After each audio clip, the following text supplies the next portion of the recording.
요한복음 20장 24절부터 29절 말씀입니다. 12제자 가운데 하나로서 쌍둥이라고 불리는 도마는 예수께서 오셨을 때에 그들과 함께 있지 않았다. 다른 제자들이 그에게 우리는 주님을 보았소 하고 말하였으나 도마는 그들에게 나는 내 눈으로 그의 손에 있는 못자국을 보고 내 손가락을 그 못자국에 넣어보고 또 내 손을 그의 옆구리에 넣어보지 않고서는 믿지 못하겠소 하고 말하였다. 여드레 뒤에 제자들이 다시 집 안에 모여 있었는데 도마도 함께 있었다. 문이 잠겨 있었으나 예수께서 와서 그들 가운데로 들어서셔서 너희에게 평화가 있기를 하고 인사말을 하셨다. 그리고 나서 도마에게 말씀하셨다. 내 손가락을 이리 내밀어서 내 손을 만져보고 내 손을 내 옆구리에 넣어보아라. 그래서 의심을 떨쳐버리고 믿음을 가져라. 도마가 예수께 대답하기를 나의 주님, 나의 하나님 하니 예수께서 도마에게 말씀하셨다. 너는 나를 보았기 때문에 믿느냐? 나를 보지 않고도 믿는 사람은 복이 있다. 우리는 본문에서 보는 것과 믿는 것의 관계에 대해서 생각을 해보게 됩니다. 제자들은 우리는 주님을 보았소 라고 말하죠. 그러나 그 자리에 함께 있지 않았던 도마는 보지 않고서는 도저히 못 믿겠다라고 말합니다. 그런데 예수님께서는 이를 이렇게 정리하시죠. 나를 보지 않고도 믿는 사람은 복이 있다. 먼저 우리는 도마의 말을 있는 그대로 받아들여야 됩니다. 왜냐하면 우리는 때로 도마를 대단한 의심이 가득한 사람으로 생각하거든요. 도무지 받아들이지 못하는 회의주의자? 이렇게 보는 거예요. 그러나 생각해 보자고요. 도마는 예수님의 못자국을 보았으면 하고 만져봤으면 하고 창에 찔린 자국을 보았으면 한대요.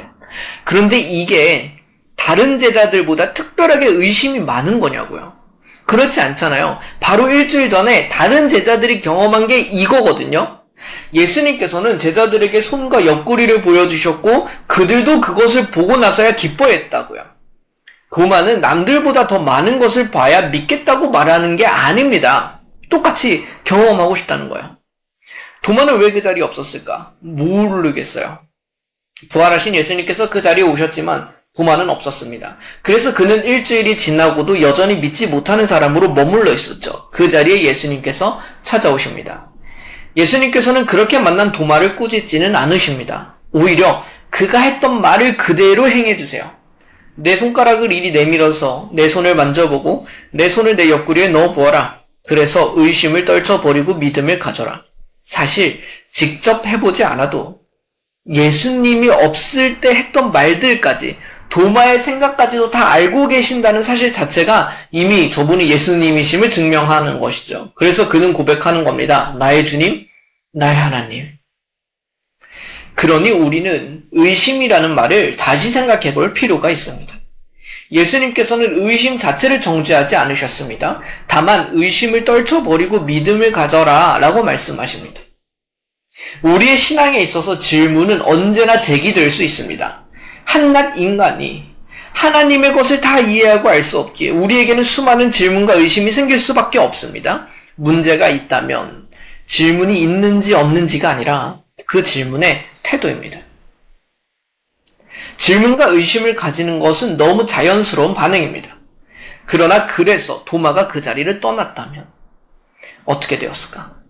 여전히 질문과 의심을 가지고 있었지만 여전히 그 자리에 남아있던 그가 예수님 안에서 이를 해결하게 된 거라고요. 우리는 의심이 들면 떠나려 해요. 수많은 사람들은 기독교에 대한 질문이 든다는 이유로 배척합니다.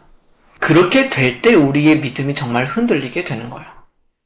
분명 질문과 의심은 더 굳센 믿음을 만들어내거든요. 그 안에 거하며 해결될 때 그렇습니다. 그러나 그것 때문에 떠나고 거부하면 그것은 일어나지 않죠. 29절에서 예수님께서 말씀하시는 사람들이 바로 우리들이에요. 우리는 못자국을 본 적이 없고 예수님을 본 적이 없습니다. 그러나 그것이 우리에게 결핍이 되지는 않습니다. 예수님께서는 이것이 도리어 우리에게 복이 될 것이라고 말씀하시죠. 때로 이 말씀이 우리에게 답답함으로 와닿는 것은 사실입니다. 보고 싶죠. 우리도 눈으로 보는 게 더 나을 것 같아요. 저도 그런 생각이 들 때가 있습니다. 그러나 주님께서는 그 의심과 질문이 나타난다는 것을 자연스럽게 받아주시는 분이시고 그것이 해결될 때 더 큰 믿음으로, 더 성숙함으로, 더 주님을 알게 됨으로 나아가게 된다는 것을 너무 잘 아시는 분이십니다. 우리의 의심과 질문이 때로 그 믿음의 기반이 되기도 한다고요. 주님은 이것을 불신앙이라고 정죄하지 않으십니다. 그러나 우리에게 그렇다면 정말 필요한 건 뭔가요? 그 의심과 질문이 올바른 태도를 가지고 해결돼야 할 필요는 있다는 겁니다. 우리의 의심과 질문이 어디를 향하고 있는지, 그것이 우리가 하나님을 향한 그 열린 마음 자체를 닫고 있는 것은 아닌지, 혹은 그렇게 만들어가고 있는 것은 아닌지는 점검할 필요가 있다는 겁니다. 도리어 이 의심과 질문이 올바른 태도를 가지고 있을 때 우리는 그것이 주님 안에서 해결된다는 것을 보게 될 거고요. 그것을 통하여 우리는 주님을 더 알고 성숙하게 될 줄로 믿습니다. 우리에게 부디 이 올바른 태도가 먼저 자리 잡기를 소망합니다. 함께 기도합시다. 하나님 아버지, 저희도 참 많은 질문을 가지고 살아갑니다. 그것이 우리의 믿음에 큰 영향을 미칩니다. 주님께서는 도마를 꾸짖지 않으시고 찾아오셨습니다.